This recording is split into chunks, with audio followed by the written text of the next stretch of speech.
Incubator के हवाले से ना मैंने आपको बहुत सी इन्फॉर्मेशन दी। अब इनक्यूबेटर के हवाले से ये मेरी लास्ट एपिसोड है। इनक्यूबेटर का जो कोर्स चल रहा था ना, उसके अंदर जितनी भी एपिसोड थी वो वहाँ पे एक से बढ़कर एक मालूमात थी। एक बंदा अगर ये मेरी एपिसोड जितनी भी है इनक्यूबेटर के हवाले से सब देख लेता है तो उसको इनक्यूबेटर चलाना, इनक्यूबेटर के अंदर अगर बच्चे अंडों में से निकलते हैं उनको हैंडल करना बहुत ही आसान हो जाएगा।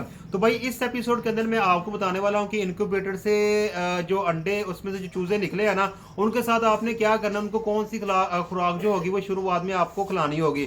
तो खुराक के वाले से जो इनक्यूबेटर के अंदर बच्चे हैं उन्हीं के मतलब ये वीडियो है।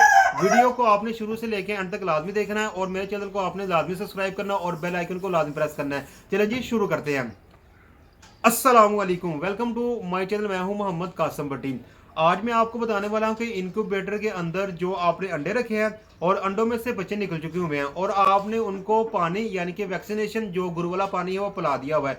अब आपने उनको खुराक कौन सी खिलानी है, तो खुराक के मतलब ही आपको मैं ये वीडियो के अंदर बताने वाला हूँ कि सबसे बेहतरीन किस्म की खुराक कौन सी होगी। हाल बता मैं आपको ये बताता जाऊं कि अगर आपने इनक्यूबेटर के अंदर 40 अंडे रखे हैं, उसमें से 30 में से बच्चे निकले हैं और 10 जो है वो अनफर्टाइल रहे हैं और अभी तक आपने उनको इनक्यूबेटर के अंदर रखा हुआ है, तो आपका जो दुरानिया था अंडे रखने का वो पूरा हो चुका हुआ है। तो आप उन अंडों को निकाल लें। उन्हीं अंडों को भाई आप बॉयल कर लें। इनमें से अगर आपके पास 30 बच्चे निकले हैं तो भाई 2 अंडे बॉयल कर लें। अगर 15 निकले हैं तो भाई एक अंडा आपने बॉयल कर लेना है। बॉयल करने के बाद उसी अंडों को आपने क्रश करना है ब्रीक, इतना ब्रीक करना है कि चूजे आसानी से खा लें। तो ये क्रश करने के बाद आपने क्या करना है कि PS14, कुछ लोग कहते हैं कि जीरो फीड को आप किक करें। आपने PS14 फीड लेके आ जानी है, उसको आपने अच्छे से हाथ से मसल लेना है ऐसे जैसे जिस तरह मैं ये कर रहा हूँ, ताकि उसके अगर मोटे ज़रात है वो ब्रीक हो जाए और अगर ब्रीक है तो वो भाई ऐसे ही रहने दें। तो उसके अंदर आपने अंडे को मिला देना है। अंडा आपने ज़्यादा रखना है और जो खुराक होगी वो आपने कम रखनी है। तो ये जो आपने खुराक तैयार करनी है, ये सबसे पहली फीड आपने पानी पिलाने के 2 दिन बाद उनको खिलाना शुरू करनी है। तब तक आपके चूजे एक्टिव हो जाएंगे और ये फीड जो है वो ज़्यादा पसंद करेंगे। अगर आपने अभी भी इंक्यूबेटर के अंदर रखा होगा तो भाई 2 दिन और इनको इंक्यूबेटर के अंदर रहने दें, क्योंकि सर्दी इतनी ज़्यादा होती है कि इंक्यूबेटर के अंदर से हम इनको निकाल नहीं सकते। अगर गर्मी है तो भाई अगर आपके पास ब्रोडर है तो उसके अंदर रख दें। अगर ब्रोडर नहीं है तो भाई फिर कोई ऐसा खुड्डे का तमाम करें जहाँ पे आप बल्ब लगा सकें। कम से कम ना खुड्डे इंक्यूबेटर से निकलने के बाद ना भी इनको ना इतनी हरारत की जरूरत होती है जितनी इंक्यूबेटर के अंदर मिल रही होती है।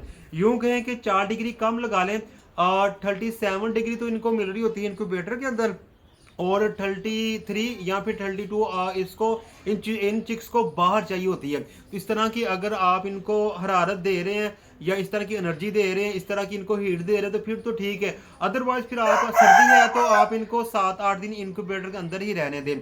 तो भाई आपने ये इनको फीड खिला देनी है। इसी तरीके से सुबह टाइम आपने इनको एक अंडा क्रैश करके देना है और शाम को भी आपने इनको एक अंडा क्रैश करके देना है। ये जो अंडा सुबह और शाम का प्रोसीजर होगा, अगर 15 है तो फिर आपने एक अंडा करना है, अगर 30 हो तो आपने 2 अंडे करने हैं। इसी तरीके से 15 के लिहाज से आपने उनकी मकदार को बढ़ाते जाना है।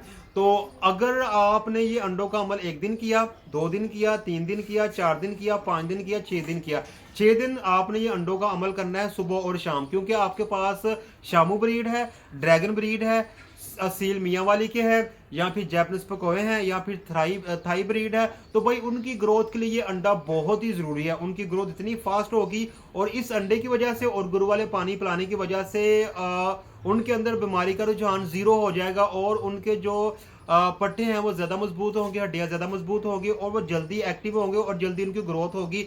दिखने में आपको लगेगा 1 मंथ बाद कि ये तकरीबन 3 मंथ का चूज़ा है, लेकिन वो उसकी एज 3 मंथ होगी अगर आपने अंडे का ये अमल रखा। तो भाई 7 दिन आपने सुबह और शाम अंडा खिलाना है। 7वें दिन के बाद जब आपने इनक्यूबेटर से बाहर निकाल लेना है या ब्रोडर में रखना है या किसी और जगह रखना है, तब आपने एक अंडा उस खुराक के अंदर मिक्स करके देना है, या फिर आप खुराक अलहदा 3 टाइम दें या सुबह शाम दें, फिर अंडा आपने सिर्फ रात को उनको खिला देना है। ये तरीकाकार अपनाएं। इसी तरीके से आपकी चूज़ों की ग्रोथ अच्छी होगी और आपके चूज़े अगर सेल करने हैं तो जल्दी सेल होंगे और अच्छे प्राइस में सेल हो जाएंगे।